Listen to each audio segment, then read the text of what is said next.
It's tournament time, and the Cats are getting ready to take on the Oakland Golden Grizzlies.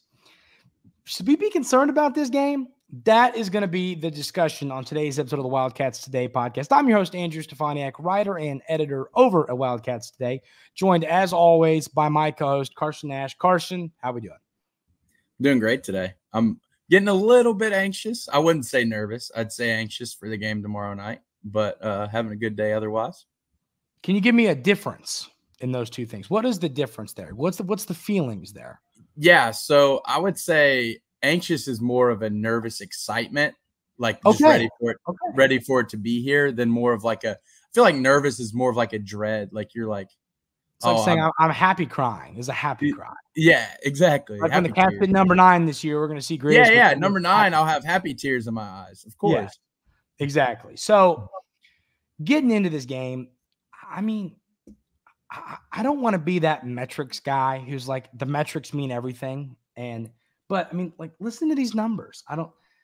Oakland is 126th in. Now, I will say Golden Grizzlies is an awesome mascot. That is, they get a point there. But 126th in the net. They're 1-5 in quad one games. Their one win is over in a Xavier team that, like, I mean, the only good thing about Xavier is probably Jared Gadd. And then, yeah, and then you got the KenPom rankings. 137th in the KenPom rankings, 134th in offense, 165th in defense. This Kentucky should score 120 points. I mean, we're bigger, we're more physical, we're better. This is one of those games. It would have to be a Cinderella thing for Oakland to win this basketball game. But Carson, they've got a Cinderella player in Jack Gohlke, and I do not like him. I already don't like him. Haven't played him yet, but goodness gracious, shoots 9.6 three-pointers a game. He has only attempted 8 field goal attempts that were not three-pointers on the season. He has attempted the second most three-pointers in all of college basketball while shooting 37%. Carson, thoughts on these games, on this game, thoughts on Gohlke, and maybe thoughts on Trey Townsend, their other talented player. Yeah, so Gohlke, I was watching a little bit of their conference championship against Milwaukee. Gohlke's one of those guys that he only shoots threes, and he will pass up an open look to take like a step back and then fade and shoot it. He's like a Steph Curry type of shooter. Like he'll look for the harder shot, and I mean he's really good at it. It's what he does. He comes off screens hard. So we're going to have to go over screens. You can't go under screens against that guy. And, yeah, for him, as good as he is offensively, watching him on defense, you kind of almost laugh because he might be one of the worst defenders I've ever seen. So he as good as he is offensively, he also gives it back on the defensive end. So I'm not too terribly concerned about him. And, yeah, you're talking about Townsend. He's a 6'6" big. He's their best player. He actually had 38 and 11 in their conference championship game, which is really, really impressive. I mean, it was a very good performance. But a lot of his game is back down, post move, kind of sky hook. He's got all those in his bag, but he's not one of those guys that's gonna. He doesn't shoot very many threes. I mean, he'll shoot them if he's wide open. And he does shoot 35%, but it's definitely not as good. He shoots at a pretty good percent, but he's one of those guys like Johnny Broome at Auburn. He's only going to shoot it if he's wide open. So really, I'm not too terribly concerned about him because, in my opinion, I would stick Adou on him and basically just tell him to beat you. Like because Adou's bigger and more physical than that guy is. He's got higher vertical. He's a better defender. I just think if you stick Adou on that guy and then play 5 out on the offensive end with Adou in the game, I really don't know how they can beat you. I just don't see the way that they can beat you. Yeah, I mean, when I first saw Townsend's numbers, he is the Horizon League player of the year. So I mean, this dude's no joke. But his style of play, yes, he can dribble a little bit. He can shoot the ball a little bit when he's open. he's not a guy that's going to catch it on the block and try and get a layup there. He can dribble a little bit, but it's a lot of layups and sky hooks, like you said. He plays a 6'11" game and a 6'6" body. And who he reminds me of, Andrew? Who? He plays a lot like PJ Washington. I don't hate that comparison. Yeah, he plays a lot like PJ. Of course, PJ was more like 6'9", 6'10". Yeah. And second year PJ developed a good 3-point shot too. But I think the back to the basket-esque, like that mold, I think it reminds me a lot of PJ Washington. Yeah, I don't disagree with you on that. It's a good take. But once again, 6'8", 6'9" is different from 6'6". And I mean, Antonio Reeves is 6'6". Yeah, exactly. I mean, our wings and some of our guards. Adou's listed as a guard. Yeah, Justin might be listed as a guard, and he is 6'8". Like, do you know what I mean? Like, point here is, if you defend this guy, and it's not rocket science. I don't think it's going to be rocket science. I know people like to get on Coach Cal for his decision making. It's not going to be rocket science. You put Justin or Adou, and I lean Adou. I agree with you on Adou, but I've said Justin or Adou because I think you can get away with either of them. Even maybe Trey. I mean, I think maybe even Trey. But you put him on Townsend and say, don't let him score. I don't know how he's going to score over all of that size. Now, I'm not saying that there's no tall players in the Horizon League, because there are. We're not going to act like the Horizon League is full of 5'7" people. But I still look at this and I say to myself, I think that Kentucky is going to be able to defend him and defend him well. I'm not concerned about him, to be honest with you. If he was 6'10", I'd be a little concerned. I would be. That 6'6", and some say, it's not the size of the dog or whatever. What's that? Say that saying. What is that saying? It's not the size of the dogs, the fighting the dog. We know what I mean. I think everyone knows. I think everyone knows what you're trying to say. Okay. Well, yeah, there you go. But there's your motivation for the day. Remember that. But some might say that, and sure, yeah, I can get behind that. But at the end of the day, Kentucky has better athletes. You know what I mean? Kentucky has there's more athleticism in blue. So I just don't. I'm more concerned about Gohlke, because Gohlke, and I wrote this in an article today over at wildcatstoday.com. That dude makes 7 threes. We might be in a little bit in trouble. Now, are we really? Because of the way we shoot the ball, we'd have to see the flow of the game. But I'd be more concerned about that dude making Harlem Globetrotter 7 threes, like over the shoulder and stuff with his eyes closed, than I am Townsend taking over the game and doing what he did in his league's championship game and scoring nearly 40 points. I'm not concerned about Townsend.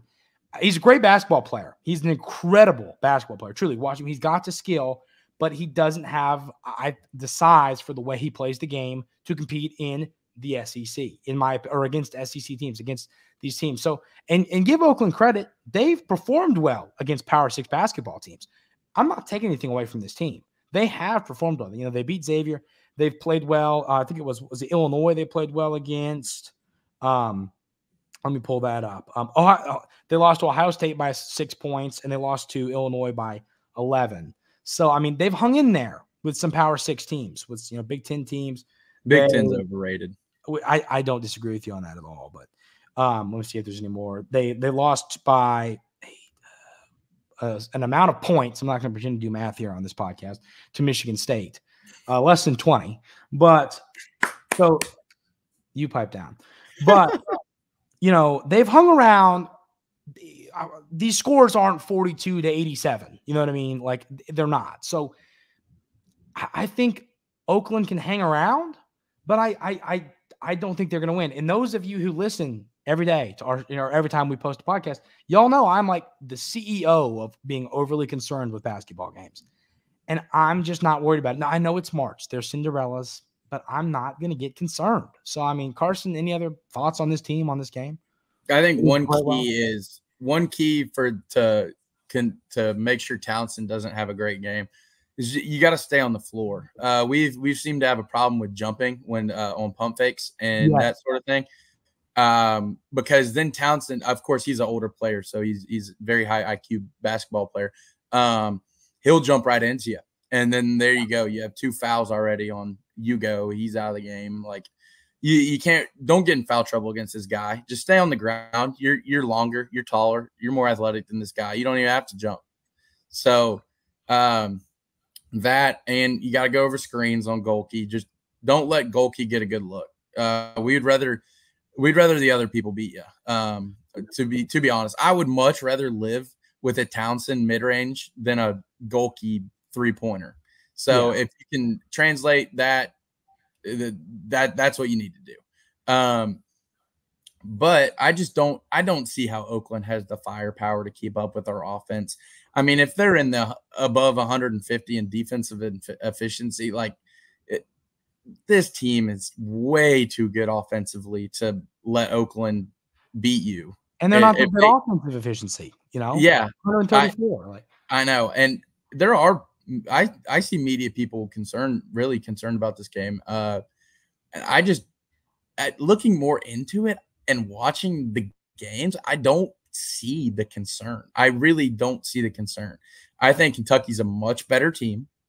I think Kentucky's a better defensive team and a better offensive team than Oakland. We have way more talent. We have the most talent in the country, but we have way more talent. I think we could play any way we wanted to and would be all right in this game. I really do believe that. Yeah. I mean, I'm with you in every way. And I mean, I think the preview, I just go win this game. Don't go blow them out. Don't let this get interesting. Don't let them feel like they can win it. Their coach feels like they can win it. And I know their coach and Coach Cal has some kind of they're buddies or have some kind of, you know, they respect one another. So, but the Oakland coach thinks they can win this game. He's made that clear. So I don't think they can win this game. He said this is their best matchup. I'm not sure that he's the smartest coach in the world. I mean, if you run a 2-3 zone and you're playing against the best shooting team in the country, I wouldn't say that's your best matchup. I saw the quote from Townsend about the zone. He's like, nobody knows how to prepare for us. And I'm like, well, I do. It's just you kick it out and you make open threes. How about we do against a team shooting 42%, whatever. Or you have backdoor cuts and a dude gets a dunk. Like I see a lot of different ways to beat them is what I'm trying to say. It's like, well, I mean, our team does happen to shoot 41.2% from 3. Yeah. So I think that we're going to be able to live there. And maybe someone hits that little elbow jumper in the zone. I mean, there's so much that's going to be wide open because of a 2-3 zone is like, I told you when we talked about this on Monday, like the players, when it was Miami, we decided Miami that played that zone. It was Miami for sure. After the game, the players were like, I'll give anybody $10 to play a zone. Please play a 2-3 zone. That would be awesome. I would really appreciate if you did that. So I wonder. Well, the thing is, Andrew, after watching them play, they can't not play a 2-3 zone. Yeah. Because their guards, Lampin and Gohlke, literally cannot guard anybody. Yeah. They're out there purely for offense. They are no threat on the defensive end. Yeah. So my point is, go blow this team out and let's get to Saturday. I think it's pretty simple. Don't make this interesting. Don't make start fast too. I would love to see this team start fast and just keep the gas on the keep it on the gas. Yeah, I agree with you. I mean, just don't. Because starting slow gives the other team confidence in the fact that they'll be able to hang around in the game. And if a team hangs around in the game, then anything can happen. Then it's up to basketball gods at that point. So don't let that's what I'm saying. Don't make it interesting. Lead this game by 14.5. Blow this team. In all respect to Oakland, good for them winning their conference. Those kids are getting a ring. Great for them. That's awesome to see. But go blow the doors off this team. You know what I mean? Really, because you're better than the basketball team. Yeah, don't make this interesting. Don't make this interesting, and then go blow the doors off whoever you play on Saturday, and let's get serious about this. So, I mean, Carson, give me a score prediction and an MVP. Yeah, I got Kentucky 110 to Oakland's 85 points. Okay. And I mean, if you're going to play a 2-3 zone and your defense is worse than Alabama's, I do not see how in the world you're going to be able to hold us under at least 100. The statistics agree with you. What did we scored against Alabama? I mean, we scored almost 120, I think. 117. Yeah, you're right. I mean, it's just the tournament. So I'm taking Kentucky 96-77 just because it's a tournament, and I feel like Oakland's going to try and turn up the intensity a little bit on the defensive end. I still think we get close to triple digits, and I wouldn't be at all surprised. I mean, no part of me would be surprised if we scored 100 points. So I'm going to say Kentucky wins this game 96-77. I think your MVP is going to be one and only. I think it's going to be Reed Sheppard. I think he's going to come out and have a big game. I think he's going to be Mr. March. I just have this feeling that he's going to be that dude. Now, seeing, Rob, when we got our bracket, he's just looking like this. That scares me because I think he might kill somebody, or I mean, he's ready to roll. But I just think Reed is going to be Mr. March. I think he's going to go insane. And I really think Reed Sheppard is going to solidify himself as a top 5 pick. So I'm going to say Reed Sheppard has 20 points in this game. Who's your MVP? I got Mr. Antonio Reeves. It's an easy pick, but I just think with the 2-3 zone, I think Reeves is going to get so many open looks. Yeah.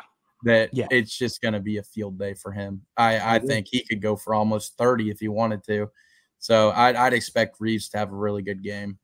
Yeah. I am completely with you on that. Yeah, I'm pretty stoked. It's going to be a fun. It's March, ladies and gentlemen, and this is exciting. Go win. Go get it done. And go embarrass some people this weekend. Make a statement. People think you can make a run. Go prove it. Go stomp. I'll tell you this. You beat both these teams by more than 10 points. Oakland. Yeah. You beat both these teams by more than 10 points. Media will start talking about you as a Final Four national title team. Yeah. So go stomp some folks and let's make a run. So Carson, any other thoughts before we call today? I don't got anything else other than go Cats. Yeah, I'm with you. We will try and do something on Friday to just a little preview the next game, assuming the Cats get the win. We will try and get something to you Friday. Either way, probably, but hopefully, obviously, we're presuming that's going to be a positive conversation. So we'll have that coming to you Friday. If you haven't already, hit that subscribe button, hit that like button. It really does help the show. We really appreciate that. And then, we've been previewing this game over at Wildcats today for the whole week. We will be, have stuff during the game. So go check out that. Go check out the socials there. You can find us on Facebook Wildcats Today and Twitter Wildcats Today. So go check us out there. And then, if you find any misspellings, let Andrew know. There's no misspellings. I have Grammarly. Boom. Boom. Boom. But yeah, let me know. That would be great. All right. Like we said, we will see y'all next time on Friday. Everybody enjoy not weekend. Enjoy the game. Enjoy hopefully a big Cats win, and we will see you next time.